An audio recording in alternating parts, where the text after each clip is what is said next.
I'm Rob Licuria, Senior Editor at Gold Debbie, here with David Weil, creator of the new star-studded 7-episode anthology drama series Solos on Amazon.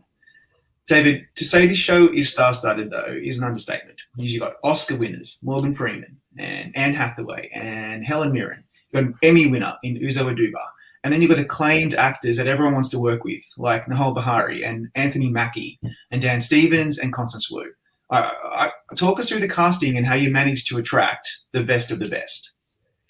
It's a dream. I mean, I still feel, it still feels very surreal when you list off those incredible names and artists that they wanted to be a part of this show. I think we filmed the show in October and November. It was a time when many people had been out of work for a very long time, not only our wonderful cast, but a lot of crew. And so it was thrilling, I think, to see this wonderful community of artists want to come back together and come back to work.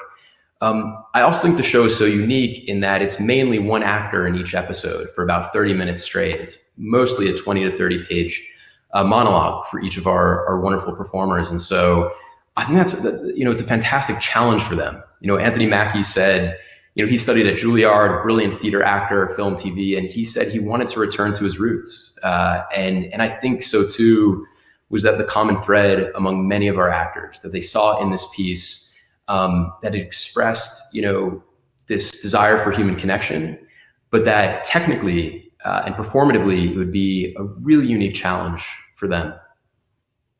Yeah, I can imagine it would be. There's so much there for the actors to sink their teeth into, and if they were like hungry or they really desired a new challenge, this is probably the show to do it. So just for people who aren't aware, Solos is still relatively new on the landscape on Amazon.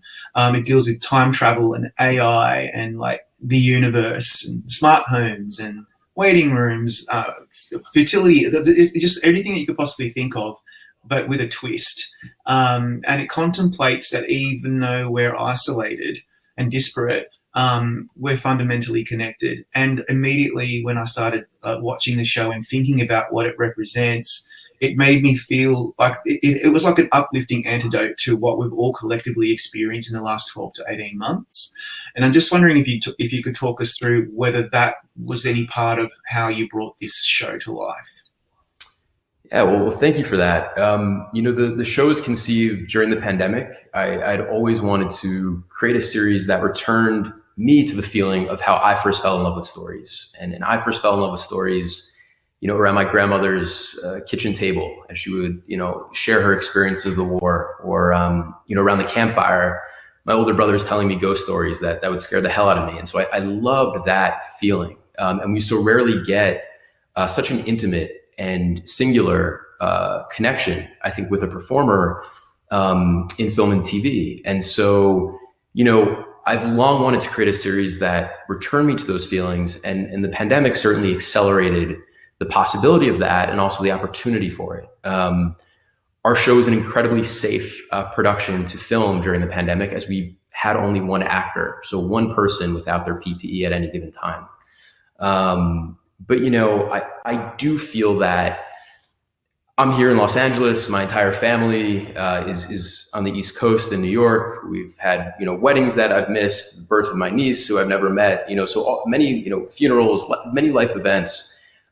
Being here and being away from them for now 15 months was incredibly challenging. And so I think in each of the characters that you see created, Peg, who Helen Mirren plays, or Tom, who Anthony Mackie plays, there are parts, depths, and dimensions of my own family in each of those characters. And for me, this was a love letter to them. It was an opportunity and an attempt to reconnect with them during a time of great solitude and loneliness and darkness. And so, the piece is very timely. And ultimately, though these are singular stories with individual characters, in the finale, the great episode with Morgan Freeman and Dan Stevens, I hope it provides some catharsis. I hope it provides some resolution and connection.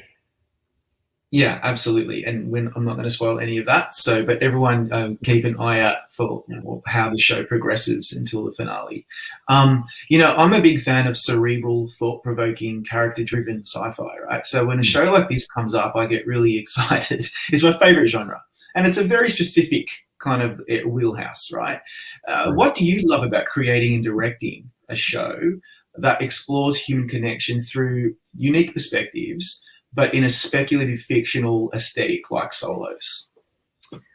It's such a great question. I mean, I'm a huge sci-fi nerd. 2001: A Space Odyssey is my favorite film, and I love science fiction that really touches on the extension of us, of human beings, the ills and the mistakes and the hopes and the dreams and desires that we have just set 5, 10, 50 years in the future.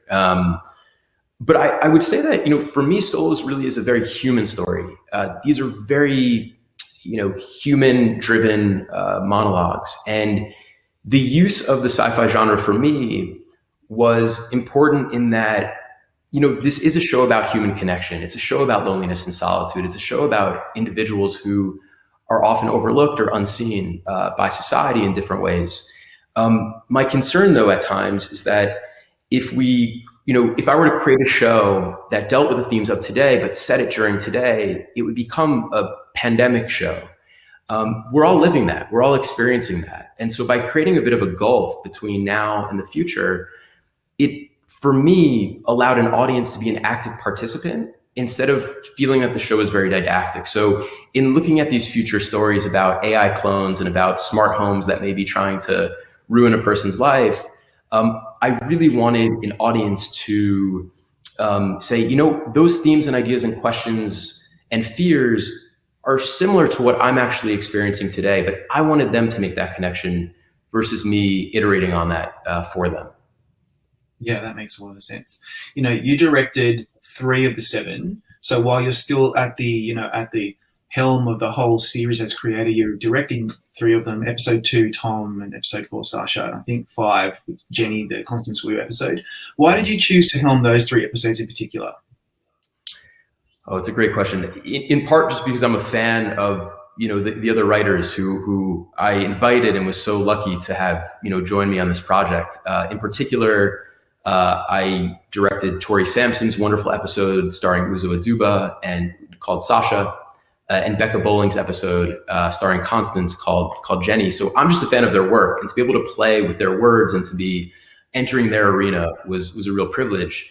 And then certainly I wanted to direct something that I had written. I wanted that experience as well.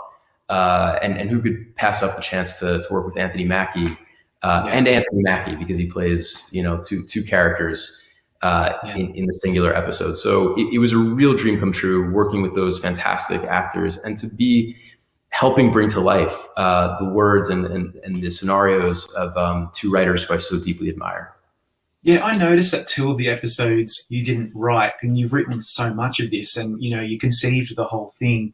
And I always wonder with directors, when they're not directing their own written work, what's the main difference, or is it really the same job no matter who's written the page or the words on the page? For me, and it was wonderful hearing Stephen speak about it as well. I think for me, I'm so much more precious when it's not my own work and my own words. With Tom, I was so much less precious. I wanted to get to it and allow Anthony's beautiful performance and the visual language of of our fantastic cinematographer, William Rexer, really soar. But when it came to, the Sasha and the Jenny episodes, I really wanted to try and preserve and protect nearly every word that Becca and Tori so beautifully wrote. So that was the difference for me.